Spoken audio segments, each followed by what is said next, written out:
Riverside House is a halfway house in Miami. We've been around for 44 years and about 300 people come through here annually.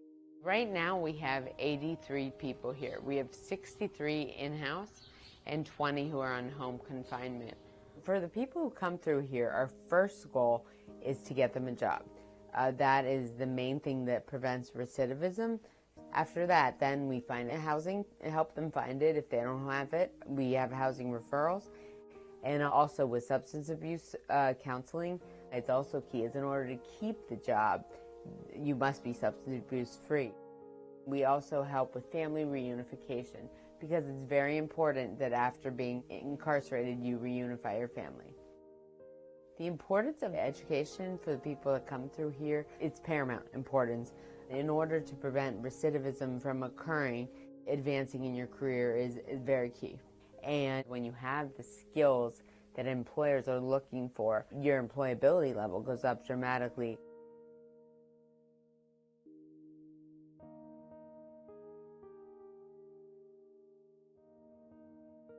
Right now, Florida makes it incredibly tough for people with felony convictions to get occupational licenses here in the state of Florida.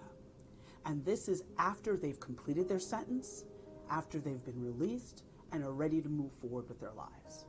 As a prosecutor, I can tell you there is a direct link between employment and recidivism. If people don't have jobs, the crime rate goes up.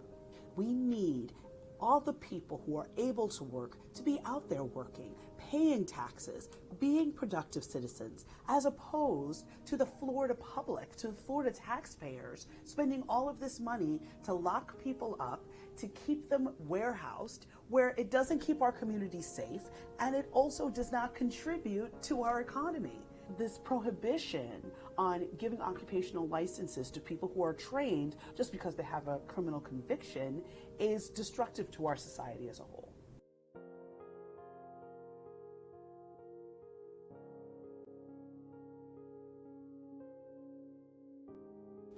Currently, the unemployment rate of the formerly incarcerated is 6 times the rate of the general population. At present, the state of Florida has restrictions on occupational licenses, some of which include plumbing contractors, nursing assistants, cosmetologists, air conditioning contractors, and electrical contractors. Very important positions that we need to have a functioning society. For example, there are people who study to be barbers in prison and then aren't able to practice being a barber on the outside. 300 different occupations require licenses in the state of Florida. That equals to 30% of the positions in Florida. That's a huge amount. And that's a huge number of people who are not able to move forward with their lives after they've completed their sentence and pay their debt to society. So these policies, they make no sense at any time, but particularly in a time of low unemployment. The state of Florida releases tens of thousands of people from prison each year, and not preparing them to succeed on the outside makes absolutely no sense. In fact, the rate of recidivism increases and it costs Floridians billions in taxpayer dollars.